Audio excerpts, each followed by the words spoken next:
gözümün nuru, güzel kızım. Ay benim arzum dileyim. Sen mənə Rəbbimdən hədiyəsən, gül üzlü beyaz meleğim.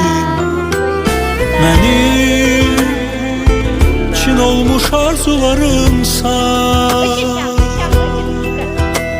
mənim ömrüme ilk baharımsan kızım. Sen atanın yüreği, göz bebeği, yerde olan cenneti sen. Sen bize göylerden pay verilen Allah'ın emaneti sen. Sen atanın yüreği, göz bebeği, yerde olan cenneti sen. Kızım sen bize göylerden pay ver.